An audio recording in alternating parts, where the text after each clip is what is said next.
सबको जय मसीह की। मेरा नाम पूनम है।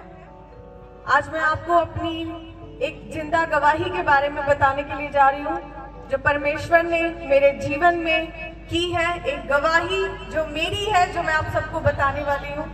मेरा नाम पूनम है और मैं यही जीरकपुर से बिलोंग करती हूँ, जयपुरिया सनराइज फिल्म सोसाइटी से। मैं शादीशुदा हूँ। मेरी शादी को 18 साल हो चुके हैं और मेरे 2 बच्चे भी हैं। मैं पार्लर चलाती हूँ, लेकिन अगर मैं आपको आज से 5 साल पहले की अगर बात बताऊं तो मेरा जीवन कैसा था। जैसे ही मेरी शादी हुई, मेरा बेटा हुआ, उसके बाद से लेकर मैं कभी भी ठीक नहीं रही। मेरे 7 ऑपरेशन 14 साल के अंदर हुए, 7 ऑपरेशन। कभी मुझे ट्यूमर हुआ, कभी गांठ हुई, कभी एक्सीडेंट हुए, और कभी जो है मेरी जीवन ऐसी हो गई थी कि कुछ ना कुछ हर साल मुझे होना ही होना है। एक साल अगर एक्सीडेंट होता था तो एक साल मुझे कभी फंगल इन्फेक्शन हो जाता था, कभी एक्सीडेंट हो जाता था। ऐसे करते करते 14 साल के अंदर 7 ऑपरेशन और 7 अलग अलग बीमारियां मैंने अपने जीवन में देखी है और मैं बहुत ज्यादा परेशान रही। 5 साल पहले मेरी जिंदगी ऐसी हो गई थी कि जब मुझे गांठ हुई, गांठ के तुरंत बाद ही जब उसका ऑपरेशन हुआ तो ट्यूमर हुआ। ट्यूमर के जैसे ही ऑपरेशन हुआ तो मेरी किडनी खराब हो गई, किडनी का ऑपरेशन हुआ।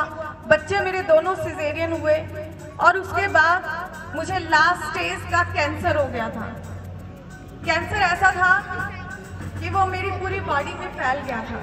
वो मेरी लेग में, मेरी किडनी में, मेरी आंतों में, मेरे यूट्रस में, सारी जगह कैंसर फैल गया था। लास्ट स्टेज का कैंसर था।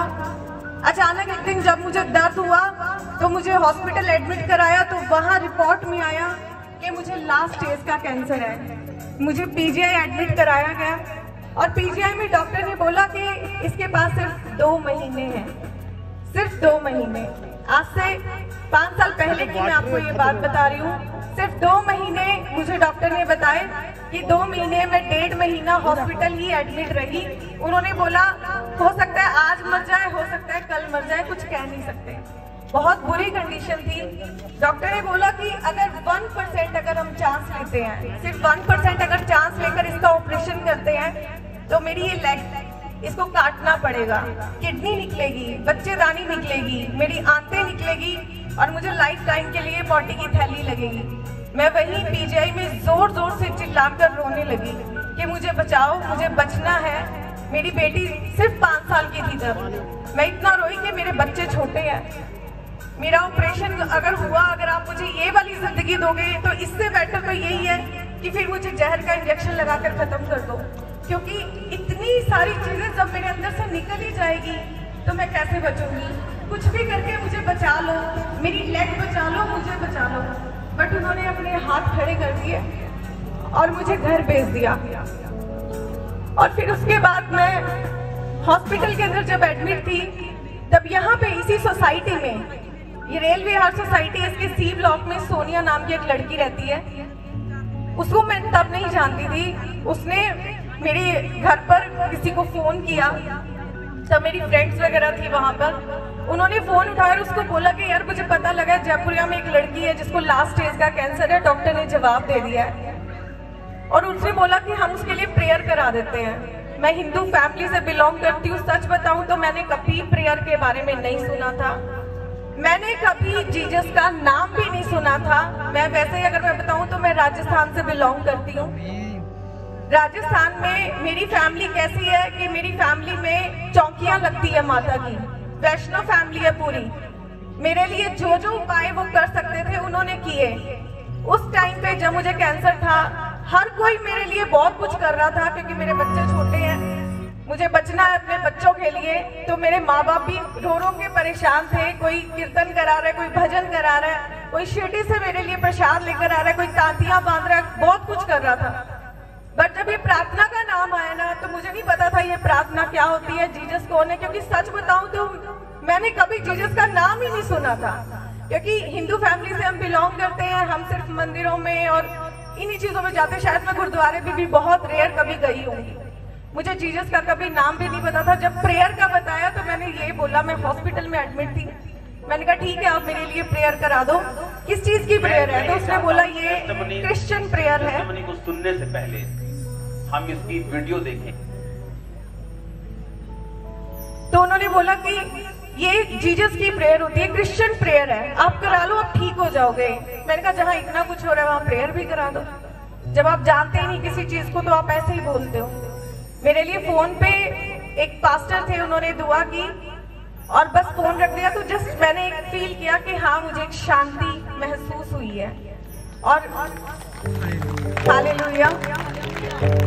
और उसके बाद मुझे हॉस्पिटल से घर भेज दिया गया, मुझे छुट्टी दे दी कि अब अपने मरने का इंतजार करो, हमारे पास आपका कोई भी इलाज नहीं है। मैं घर आ गई। मुझे ये लड़की सोनिया नाम की जो लड़की रेगुलर कॉल करती थी, प्रेयर कराओ, प्रेयर कराओ, प्रेयर कराओ, क्योंकि वो अंकुर नरुला की मिनिस्ट्री में वहाँ चर्च में जाती थी। मैं नहीं जानती थी कौन है कौन नहीं है, वो किसके बारे में बात करती है, कौन से ऐसे परमेश्वर है जिसकी वो प्रार्थना करवाती है। उसने मुझे बड़ा फोर्स किया, प्रेयर कराओ, प्रेयर कराओ। मैंने कहा यार, किसी को फोन करके क्यों दुखी करना है, क्यों किसी को बार बार बोलना है हमारे लिए प्रेयर कर दो, जो होगा देखा जाएगा। बट उस लड़की ने मुझे इतना इंसिस्ट किया ना, मैंने एक दो बार जब प्रेयर की तो उन्होंने मुझे प्रभु के बारे में बताया।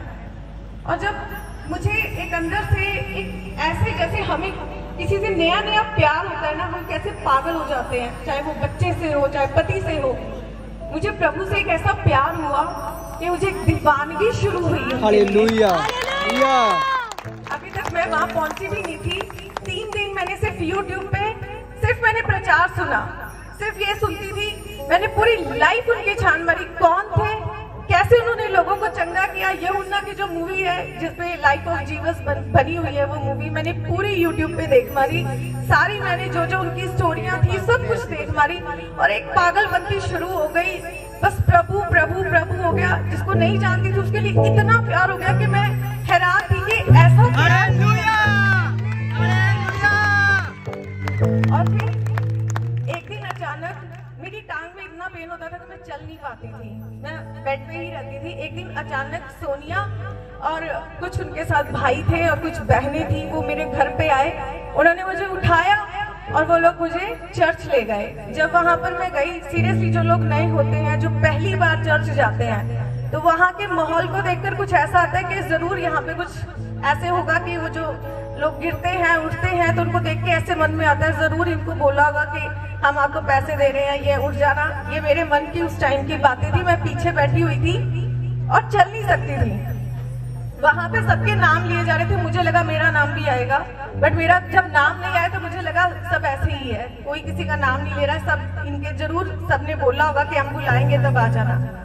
लेकिन जैसे ही चर्च खत्म हुई वहां पर मुझे वहां से उठाकर उन्होंने बोला पर्सनल प्रेयर के लिए आ जाओ। उठा के जैसे स्टेज पे लेके गए, वो शायद मेरी जिंदगी का ऐसा दिन था जिसमें मेरी जिंदगी बदलने के लिए जा रही थी। मुझे नहीं पता था मेरे जीवन में क्या होने वाला है। जैसे ही उन्होंने उठाकर मुझे स्टेज पे रखा, जैसे ही पास्टर जी ने मेरे सिर पे हाथ रखा और मैं नीचे गिरी हूँ, मुझे नहीं पता मैं कौन सी दुनिया में पहुंच गई थी। उठा के लेकर गए हो और मैंने अपने आप को एक बर्फ की सिल्ली पे महसूस किया कि नीचे गिरते ही पहले मेरी पूरी बॉडी बर्फ में जम गई थी। मुझे लगा कि इन लोगों ने मेरे साथ कुछ किया है कि मैं मर गई हूँ, अब मैं शायद यहाँ से जिंदा तो वापस ही नहीं जाने वाली। और मैंने आंखें बंद करते हुए महसूस कर रही थी कि मेरी बॉडी फ्रीज हो गई है, मेरे प्राण निकल चुके हैं, अब मैं जिंदा नहीं हूँ। अचानक मैंने अपने चारों तरफ हजारों बल्ब जैसे मेरे आसपास जग रहे हैं, मैंने इतनी रोशनी देखी, वो परमेश्वर की रोशनी थी। और उस रोशनी को देखने के बाद मेरी बॉडी एकदम से हीट से भरी और मैंने जंप मार के मैं खड़ी हो गई। मैंने पहली बार ऐसा कुछ महसूस किया कि ये क्या था। मैं उठ भी नहीं सकती थी, चल भी नहीं सकती थी और मैं खड़ी हो गई और मैं वहां से चल के अपनी गाड़ी तक पहुंची हूँ और मेरा सारा दर्द गायब हो गया।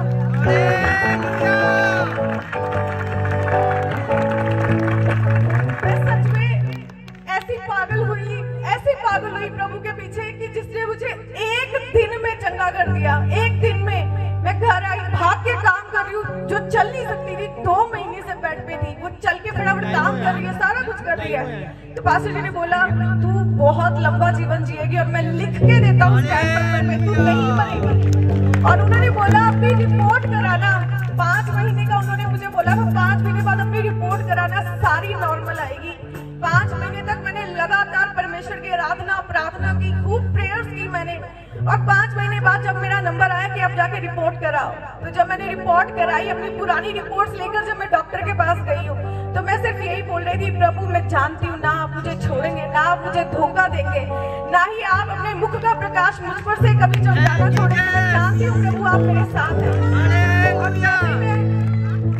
जैसे मैं अपना टेस्ट कराने के लिए हॉस्पिटल पे पहुंची हूँ, एंटर हुई हूँ, डॉक्टर मेरे को चेक कर रहा है और बोल रहे हैं ये रिपोर्ट किसकी है। और मैं वहीं पे जोर जोर से रोना शुरू हो गई, कि मैं आपके अंदर ऐसा कुछ भी नहीं देखता जो आपकी रिपोर्ट में लिखा हुआ है। हालेलुया।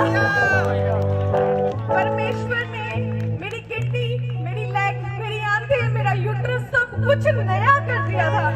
मेरी सारी रिपोर्ट बिल्कुल नॉर्मल थी, जो डॉक्टर कहते थे 2 महीने में मर जाएगी। आज 5 साल हो गए, मैं उस परमेश्वर के, उस यीशु मसीह के नाम से जिंदा हूँ, लाइव टेस्टिमनी हूँ।